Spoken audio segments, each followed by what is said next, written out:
Thank you for joining us today for our program, A Discussion with Librarian of Congress Librarian Dr. Carla Hayden. I am Ellen Keith, Chicago Collections Consortium Board Chair and Director of Research and Access and Chief Librarian at the Chicago History Museum. And it is such my pleasure to have this opportunity today to speak with Dr. Hayden. We are so excited.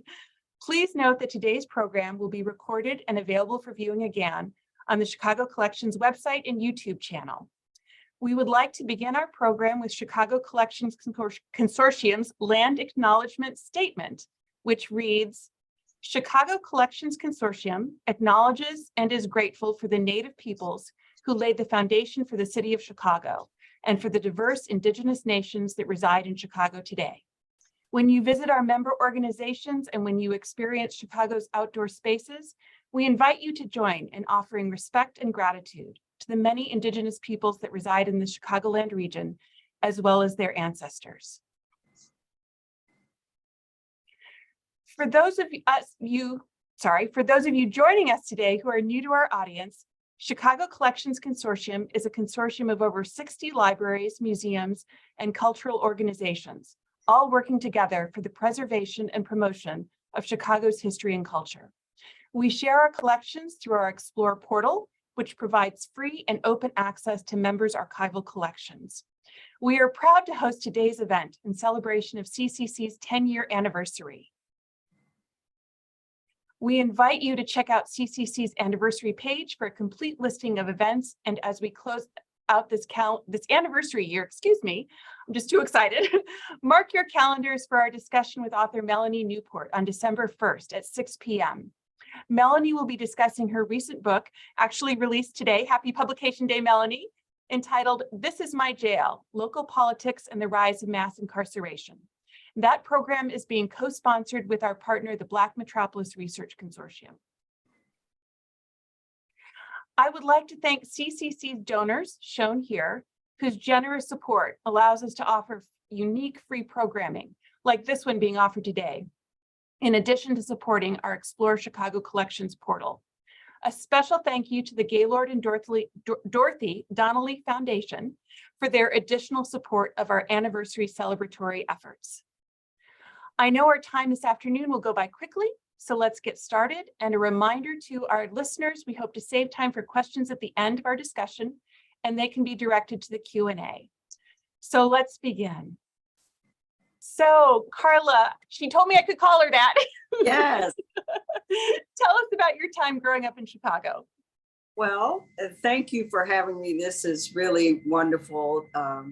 The members of the consortium, I have been part of many of the organizations and also the supporters of this event. MacArthur, Mellon, Donnelly Foundation, I remember them fondly working in Chicago. So growing up in Chicago really started in earnest when I was 10.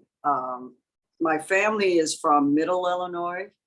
Dad's family, Springfield and part south, down by Sparta. We're talking little towns, DuQuoin, and my mom's family, Champaign, Illinois. So fancy is when you go to Chicago. Okay. And I spent all my summers, though, in Champaign and Springfield because we were in Florida. My parents were teaching, and then New York. And then at 10, we moved to Chicago. And that's when I started at St. Edmunds, the school. The school's gone now, but the church is still there. And then South Shore High School. So it was quite an experience because I had Chicago, but then still downstate. Mm-hmm.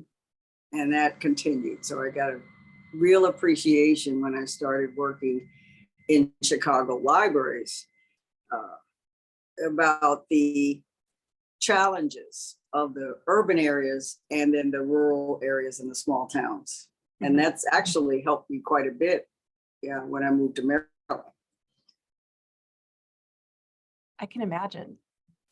Talk to us about your time at Roosevelt University and the University of Chicago, which we are proud to say are two of our founding members. Yes, and Roosevelt was a lifesaver for me. I had a unfortunate experience. I wasn't ready right out of high school, I went to McMurray College in Jacksonville, Illinois, and that didn't go well.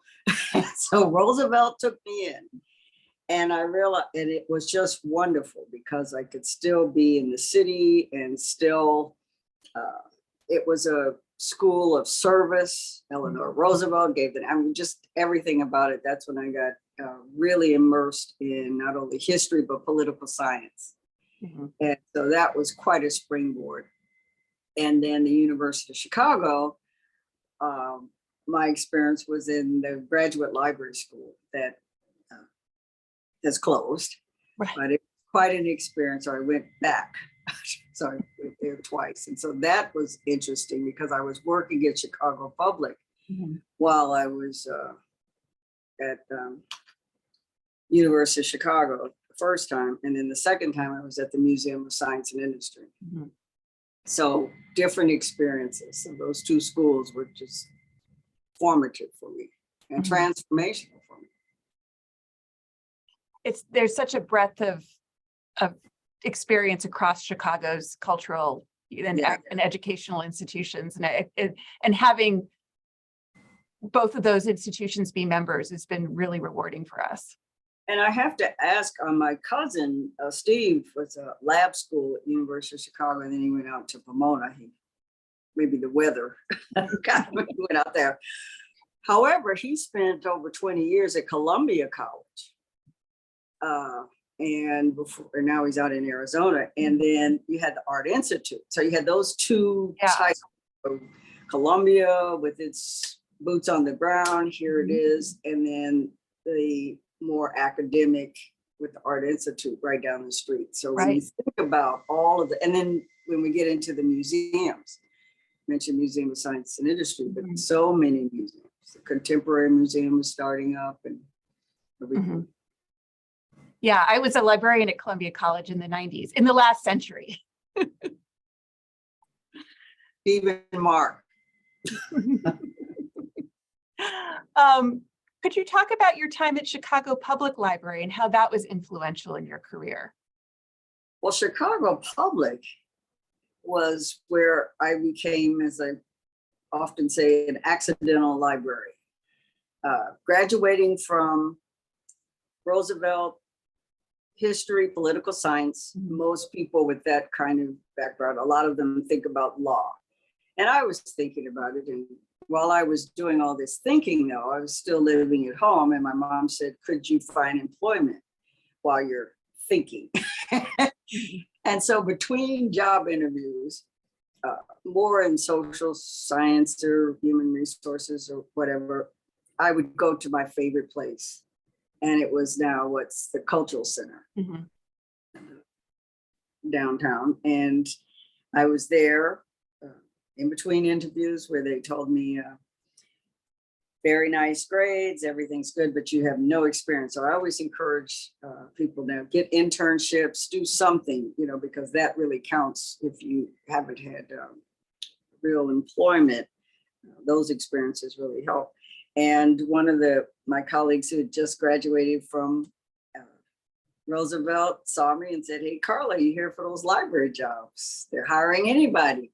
And he meant anybody with an undergraduate degree. And so I was, well, what the heck? And I went up and applied. And then they put me, though, as a library associate with Judy Zucker, who was going to the graduate library school and working at Chicago Public. And I got introduced to librarianship as a career, and that was it. That was it. It's such a dynamic system, and yes, as we shared before we hopped on, I was also in Baltimore when you were at Enoch Pratt, and it's a similar sort of dynamic, great public library system that means so much to the people in the city. And Chicago is a city of neighborhoods, and Baltimore says that too. Yes, and do have very distinct, like Bridgeport and Hyde Park and all of those, on the north side, all of these different neighborhoods. And Baltimore was very similar. So it was easy after my Chicago Public experience. to relate to that.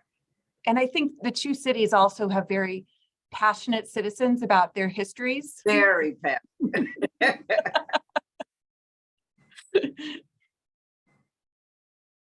Very passionate. But Chicago, I think the experience in working in Chicago Public and then being in the Chicago area prepares you for so many other experiences, because it is a microcosm of big city, then the different communities that are there, large Polish community outside of Poland. Yes. We're at Chicago Public, that, you know, the newspapers were in, and then you had Chinatown, it was called. All of these really enclaves of cultural heritage and pride were very important. We'll come back and see us. Chinatown has a new branch built. It's always was the one of the busiest branches. The Chinatown branch was definitely one or two for circulation. So I'm thinking about the pandemic, and I'm not going to say it's over, but we've had a long stretch of about 2.5 years now, and you know, institutions were closed, Library of Congress was closed. So when all that started, you know, libraries and other organizations were challenged to quickly examine their online presence and their accessibility. And so what were some of the successes that you and your team had in engaging the public virtually while your doors were closed?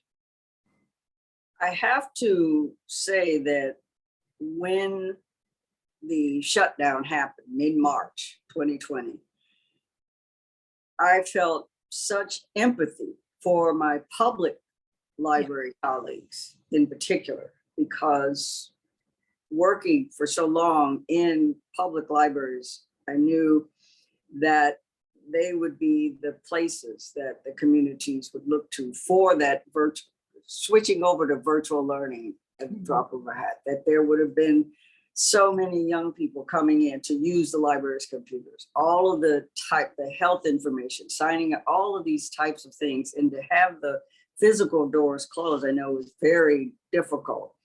And I was heartened, and I know some of my other colleagues were, to see how the public libraries responded, loading out hotspots, actually taking their mobile units into communities to be the connecting, for being, having librarians, the common library staff, remember that they had the contact people where you had to do all of that. Librarians were saying, hey, we can do that. Yeah. You know, so they just pitched right in, and then became places for vaccinations and all of that. And so at the Library of Congress, it really accelerated our virtual efforts in terms of one, programming. We were scheduled to have a national book festivals between 120 something authors. Well, at a convention center right before the pandemic, we had over 100,000 people in one day. Well, think about that in a pandemic. That didn't work. We knew that was going to happen. But having to switch over to the virtual, and our authors were very supportive, and we were able to put on a totally virtual book festival. And this past Labor Day, we continued that, having some virtual, a hybrid, and most of us are doing hybrid programming. Our musical concerts that had such in-person attendance, well, we were able to go. So virtual programming just accelerated. Also, our outreach to schools and teachers and caregivers accelerated. And we did a lot of town halls with legislators who were having town halls for their constituents to talk about what's available. And that's going to continue. So we really then were able to be almost pushed into the pool.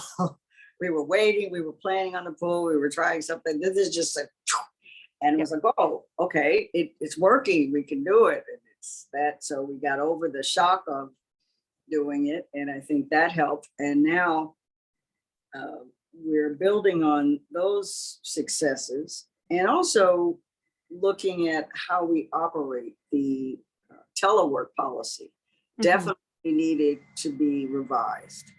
instead of asking for telework 2 weeks ahead of time. Well, now, and so we did a lot of work with staff and the different unions. We have some unions that cover the full spectrum of positions. What happens, for instance, with the people who are shelters, who can't work? And that became a big equity issue. And looking at, can we be more flexible with their time? You know, can they work on weekends and shelf and all of this? So it was a good time for us to look internally about our processes as well. And we're continuing that too. So a lot of things, those experiences from the pandemic and having to operate in a different way showed us we are more flexible than we thought we. I agree. There's just been a lot of things. We wouldn't want a pandemic to be the reason for the flexibility, but it's revealed that yes, exactly, that even we can be. How we can recruit people by being that telework policy and being more flexible. So as we were looking with our diversity, equity, and inclusion efforts, being more flexible and being more open in terms of what are the requirements to be in a position, I think has put us in a better position too. I agree. Our programming has moved almost exclusively online. We had an in-person event that we co-hosted with the Newberry in April. And it was certainly wonderful to be with people in person again, and the space felt comfortable. But it's also been wonderful to be able to offer, this program, like, you and I are able to talk today. And people can view it later. Exactly.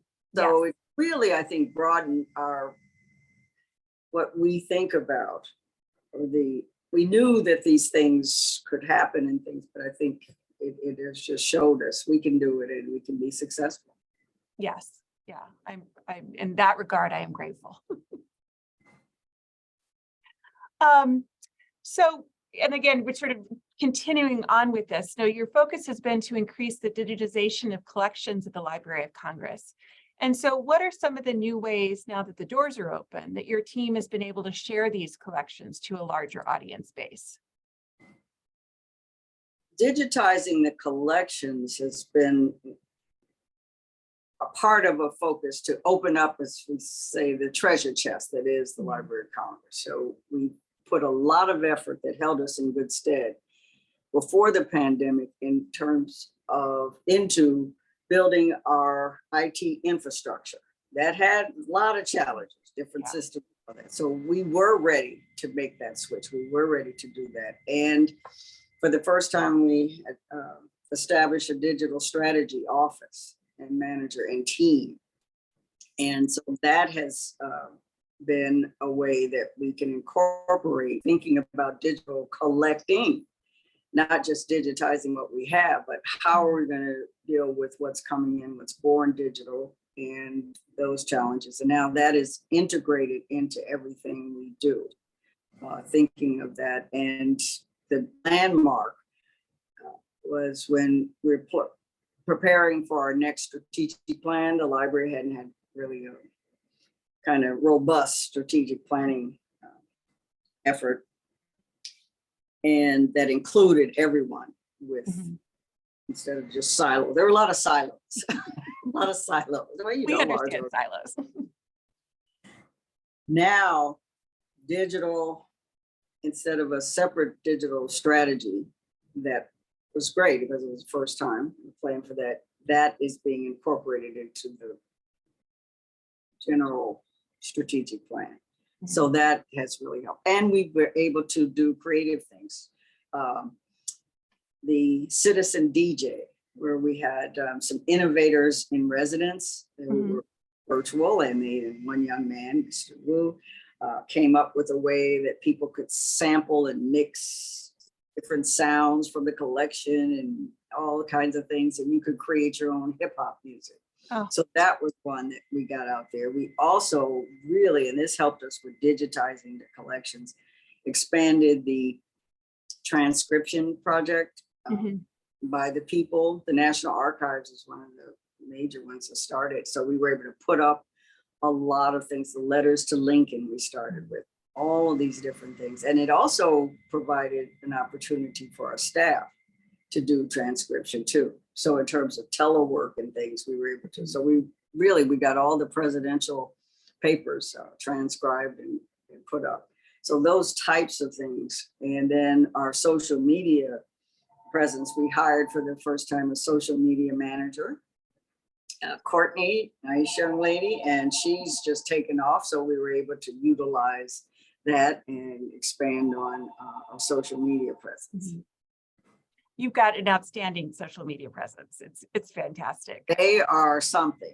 I tell them and I say, well, couldn't we do this or that? And they say, yes, do it.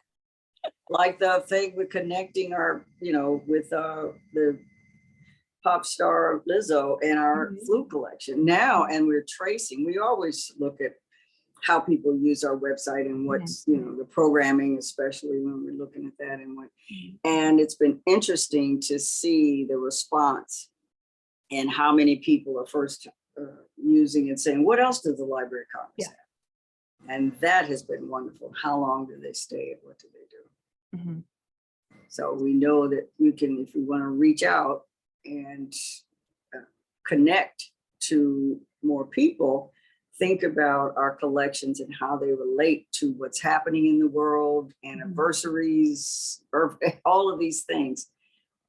What do we have that we can push out there and say, hey, it's Halloween. We have Harry Houdini's collection. And here, it's his box of secrets. Right? And that has been kind of fun. I think that's how I know about, like, if it's National Comic Book Day, it's because you have tweeted it. That's how I know that. Right. And that was one of the things that I thought about as I took the position 6 years ago. I said, join me. That's when I opened. I'm a librarian, but I don't know everything that's here. So let's explore together. And every day, just about every working day, there's something that's new.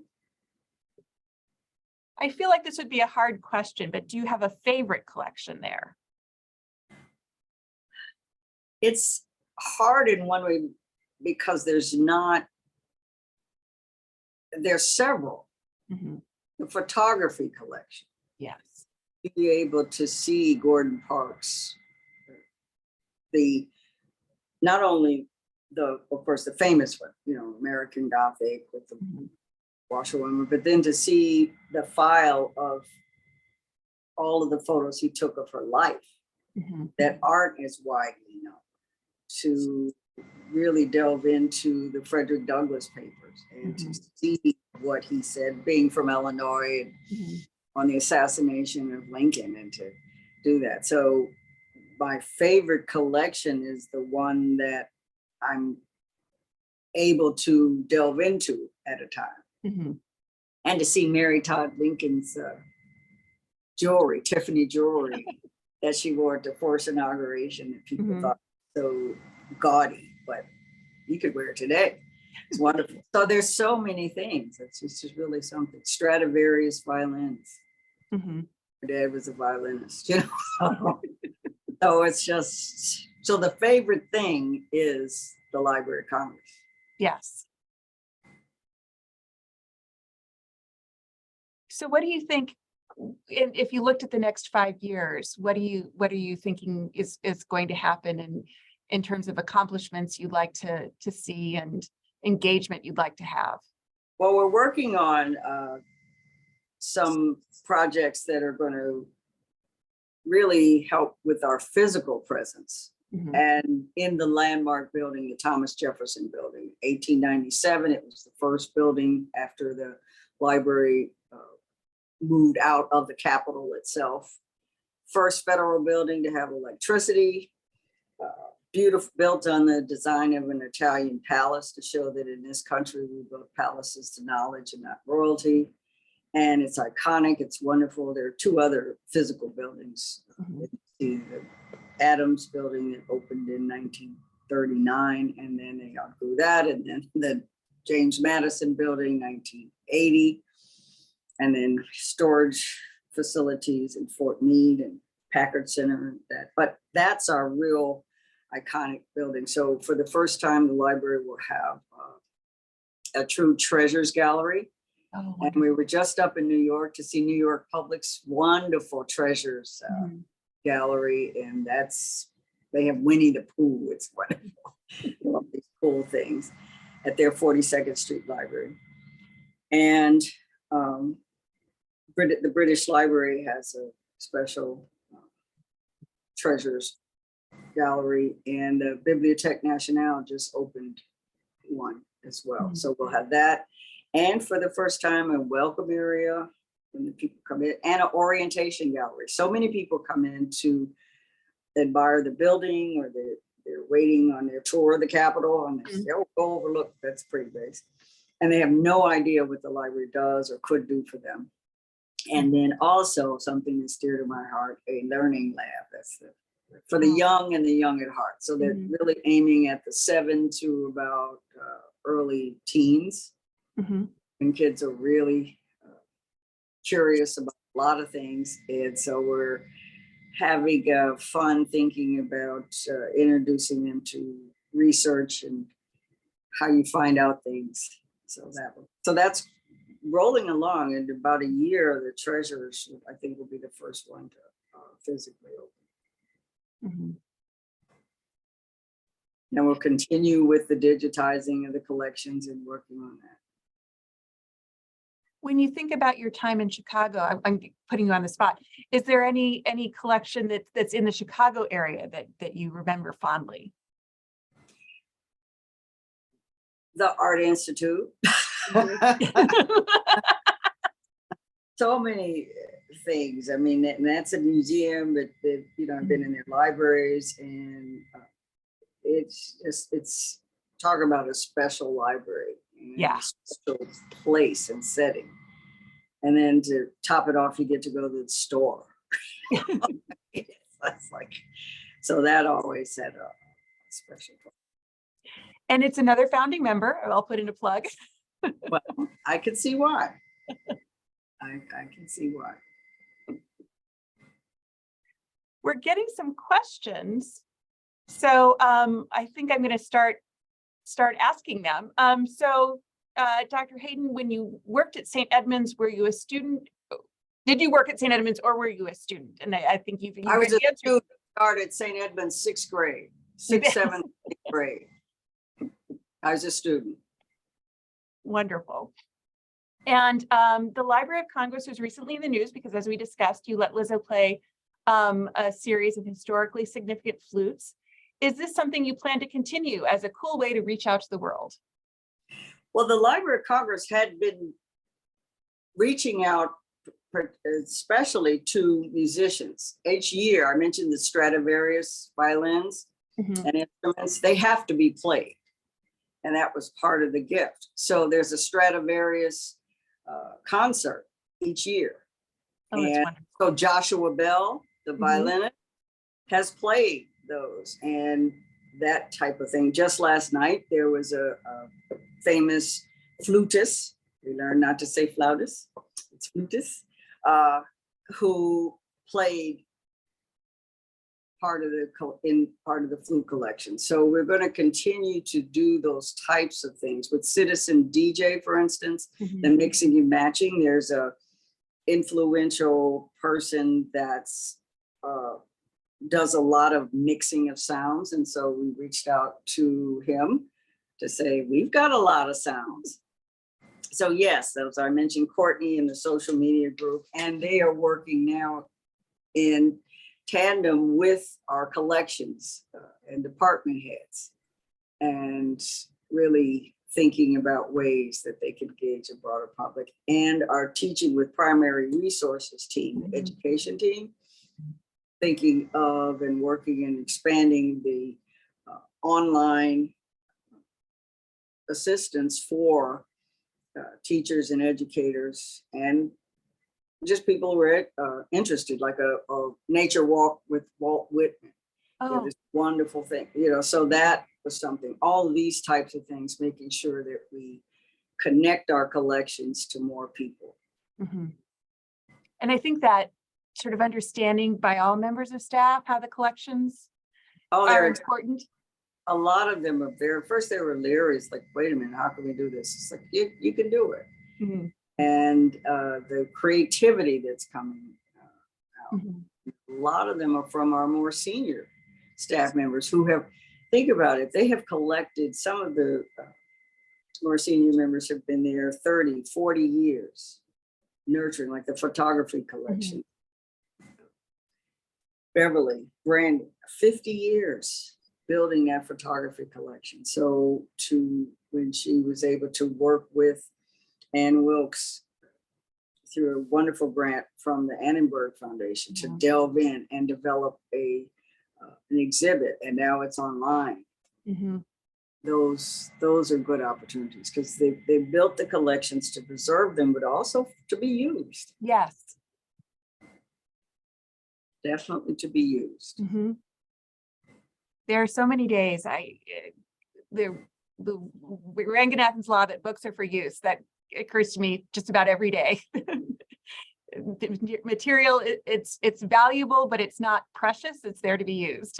Right. And it was interesting earlier today, I was talking with our librarians in residence. We have a program we started so we could be almost an academy for other librarians. And one of the librarians in residence is an artist in her background, and she got her MLS, and she's in the preservation and conservation lab, and saying that you're preserving and conserving and being careful so that someone could have the best experience using the materials. And I had to write that down. I said, this is the way you're explaining it. Yes. You know, that's why you're so, because most of those people are crafts. And artists and the meticulous things that they do. So no, we value that as well. This is a wonderful question. What do you think is the biggest misconception that people have about the Library of Congress? That it's for quote unquote scholars.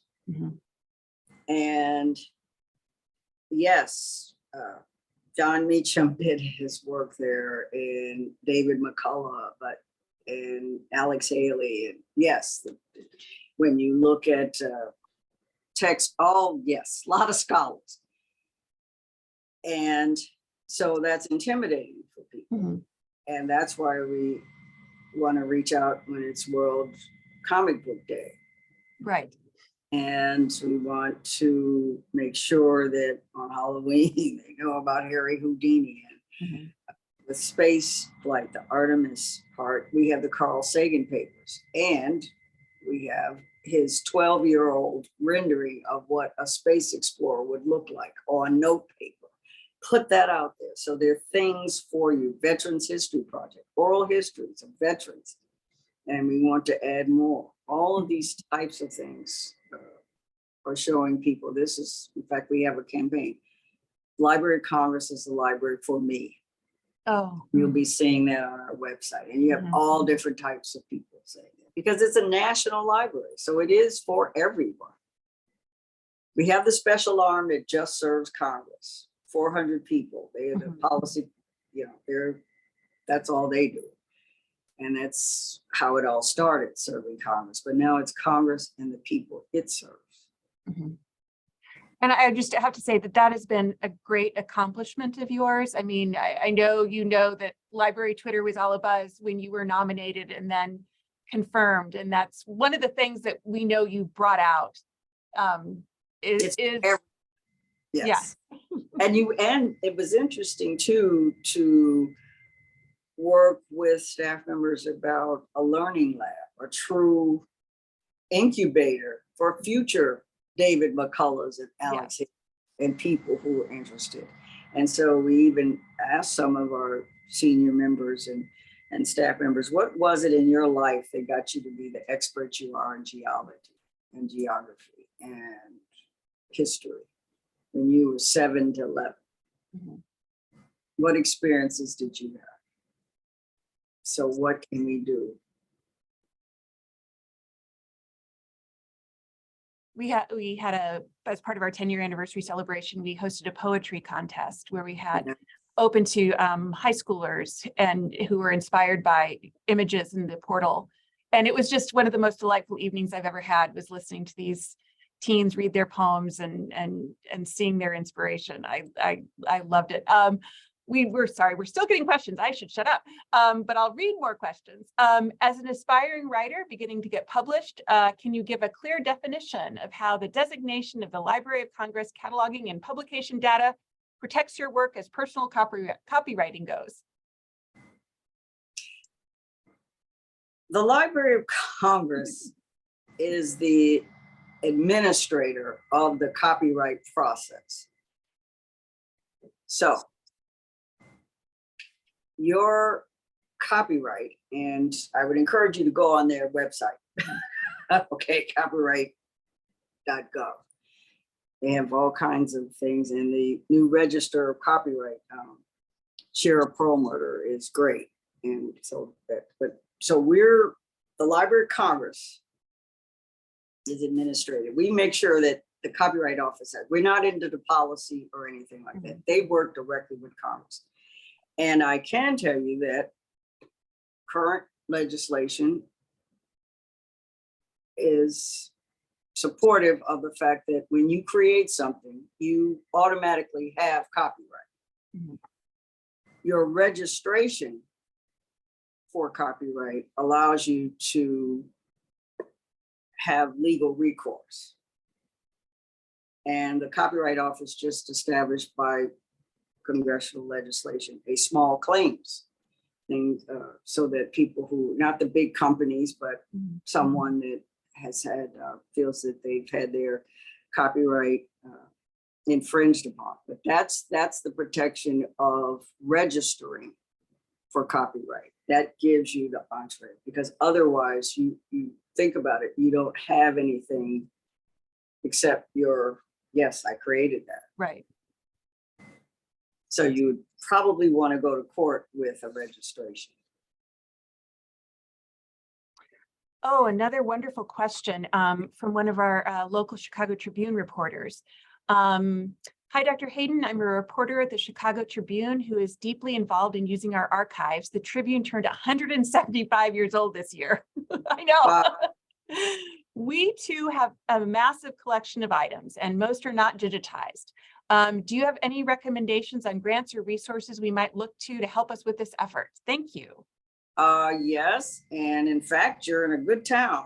The Donnelly Foundation, MacArthur, Mellon, and Institute of Museum and Library Services. And if you partner with, like Chicago Public, for instance, you could go in for a grant with them. And so there are good opportunities for you. And that partnership, a lot of foundations, and I know a lot of the people on the program know this too, foundations are very pleased when there's a partnership.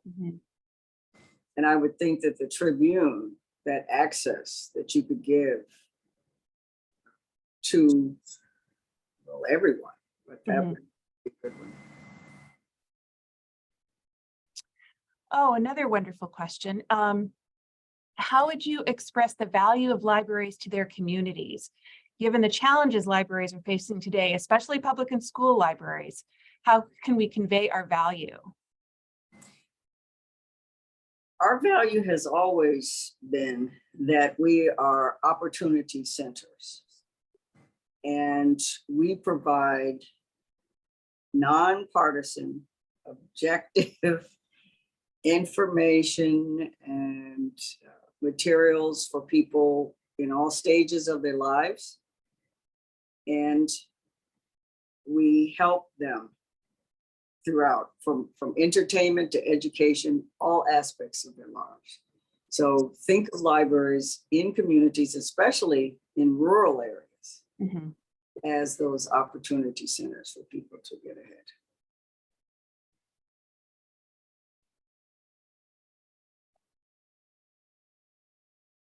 Oh, this is a very interesting question. In library school, my professors emphasize that Library of Congress is not a national library as other countries have. It does not collect everything that is published in the US. Is it still the Library for Congress, or has your mission changed? The mission has not changed.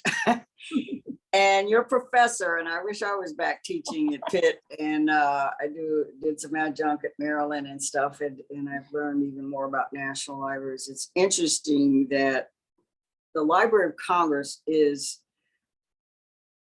a national library in its scope and in its purpose.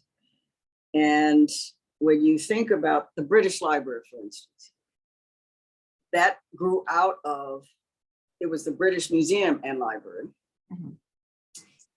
And they're different structures for most of the national libraries. Some are part of the government and they have a parliamentary library. So our congressional research section, ones that serve Congress, are actually leaders with other parliamentary libraries, government libraries that serve that. Some are connected. So it all depends on the structure of the government.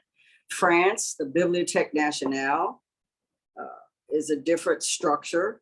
So national libraries are different. And yes, the Library of Congress the mission is the same, and it's to serve Congress and the people it serves. Pretty simple. Yes. And the Library of Congress not only collects not everything that's published, and some of the national libraries do not collect everything that is published in a nation. Mm-hmm. Because now you're talking about self-published, you're talking about all kinds of other things. They have selection policies, mm-hmm. and collection development policies. So they have selections, and that they may emphasize that they try to cover that. The Library of Congress is able to also collect from the copyright system, mm-hmm. deposit. So we're able to between 15 to 20,000 items every working day out of the deposits. Now, and that's the copyright system for the United States. Mm-hmm. And then the Library of Congress has 6 overseas offices, and it collects in over 470 languages. So it's a national library with a worldwide view.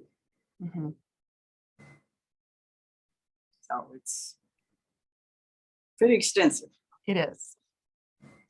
So another question, how would you encourage diversity in the field of librarianship? You have to work at it. I've been working at it for a little while, and part of the Spectrum Initiative with ALA and that. Mm-hmm.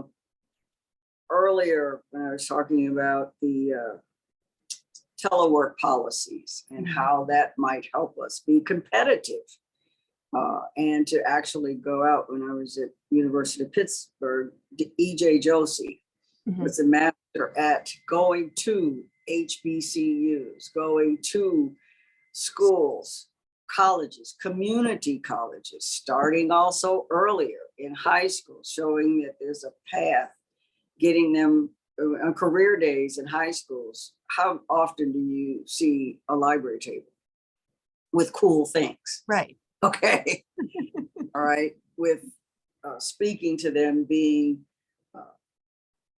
information specialists who can help communities.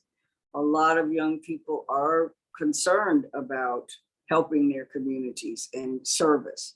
This is the way. So looking at how we present the profession and getting in there in that middle school, high school, and definitely on colleges, and going and showing. And then the librarians that are on the campuses can be a great part of the recruitment effort, because they interact with students. Mm-hmm. And they're models, they're showing. Have the blue hair, do whatever, show them libraries, right? Cool. And have good activities too. Mm-hmm. So it's an effort. It's not just a brochure and saying mm-hmm. these careers for you. Yeah. No, outreach is a huge part of it. That we're not sitting behind desks. We're needing to get out. Here's a good question. Is there something that you wish that you were collecting more of, and what collection areas do you see growing as our country moves into the future? Well, and we share this with other libraries, and the histories and what's being collected in more communities and helping those communities, churches, for instance, and religious organizations. That's a wonderful area to help. We don't have to always own it or house it, but be facilitators. When the African American Museum with Lonnie Bunch, who came from the Chicago Historical Society, and that they went out into communities with vans and showed them we can do that to help communities preserve and conserve their own materials and think about what stories need to be told and empower them. So the Library of Congress got a wonderful grant from the Mellon Foundation to do just that, to give out many grants to communities that are working on their own histories, and especially with the digital collecting, and then paid internships. Yes.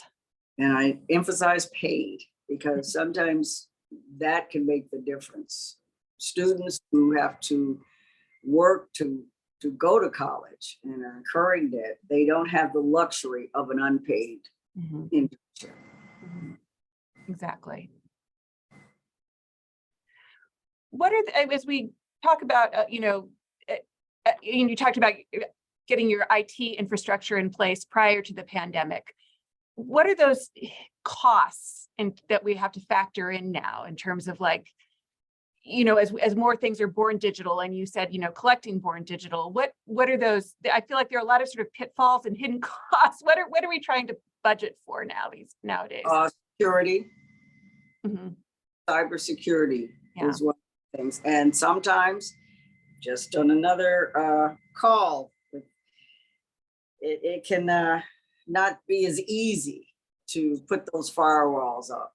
And so you have to have that balance of ease of use of your sites with the security part, because you're out there now and you have to do that. So that's a cost.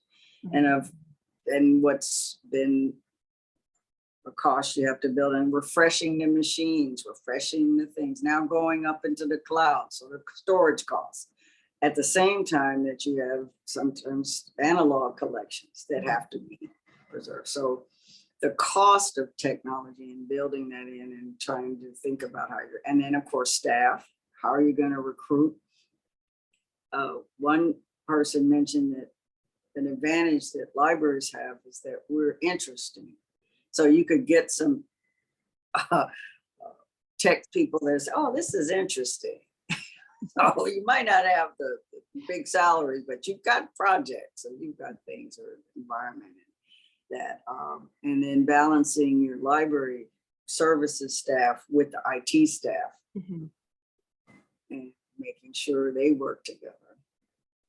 So a lot, but we've been working on it for a little while.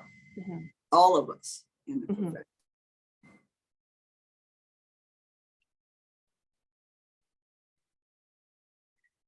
I have a question. I think let me see if I'm reading this right. Do you know how accurate information in Ancestry is? No. That's okay. I don't either. No clue. I've never used it. I don't know anything about it. I see the commercials though. Yes. A lot of commercials. And a question, we've got a large collection, an archive of documents starting before the Great Chicago Fire. Ooh. It looks like a family business, and looking for a home for these. Chicago Historical Society, I would think would be really interested in that, and Chicago Public too. Yes. And Newberry to it, but I would maybe think about those two first.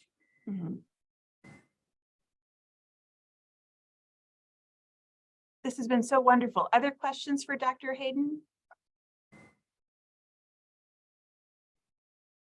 Oh, this is a great question. I'm a journalist and I'm always curious about the ways that journalists and librarians can work together. Do you have any examples of successful collaborations? Oh, there's so many.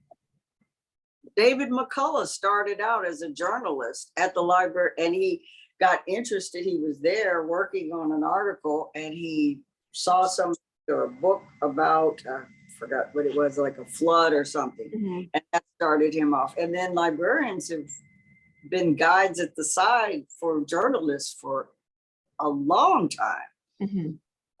We're like history detectives or detective, how can you find out this? So you see journalists really partnering and knowing that they can call up, and sometimes they say that they're journalists with me, especially with telephone reference, and sometimes they didn't, and ask a librarian online. We don't know. So journalists have always known that libraries are good sources for them. I think both professions like to dig and look up things. Right. So it's a partnership. I've heard of marriages. Yeah. Definitely.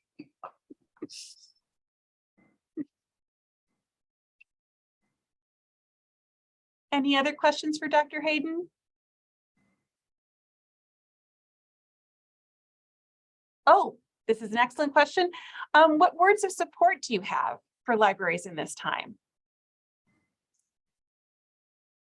Join together. That's why this consortium is so important, that you have a variety and a diversity coming together to say that people deserve and have the right to accurate information and histories and culture. That's something that we work together, and that we have to tear down our own professional silos. Yes. The journalists, and we like to dig into the fine, museums, all of that. We need to all be together and present a united front that we believe in equity of access. What should library students know about being librarians today? And what would you have liked other librarians to tell you? Oh, well, they told me. I saw Judy Zucker when I was on that storefront library, and they placed me with her. She was on the floor in jeans in the 70s, giving a story time to children with autism. And I got a different sense of what a librarian could be in a community by watching Judy on that floor. And she was in library school. So I got a chance to have a Chicago Public. That was it. So now it's just such a wonderful time with the tools of technology that we didn't have then. At our community information cards, here's where you get health services, and physically doing that kind of stuff. Community information things, telephone reference. You had all the books answering the phone. So now you can use technology in such cool ways. You can your programming. There's so many things that you could do. So it's an exciting time to be in the profession, and there's so many opportunities. And just think, every time they say misinformation, we should be, wait, we can help. We're proud that one of our members is the Chicago Cultural Alliance. And so, they're an umbrella organization. And then we've got selected, they brought in members, and we've partnered on, not partnered, but we host stories of immigration. And so that's been a wonderful thing. And with the different communities, ethnic communities, Chicago is so rich with that. And I'll just leave you, and as we end, to share with you, I was at a meeting with a lot of different business people and things, and I was the only librarian, which happens. And the gentleman leaned over to me and he said, if you librarians would all work together, you could have a site or a platform that's like the public access, trusted source type of thing. So, well, thank you, sir.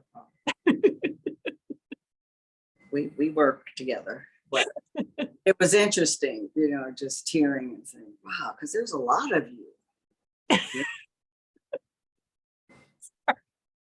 There's a lot of us. Yes. If we were in charge, I think, Well, remember, we were called Feisty Fighters for Freedom.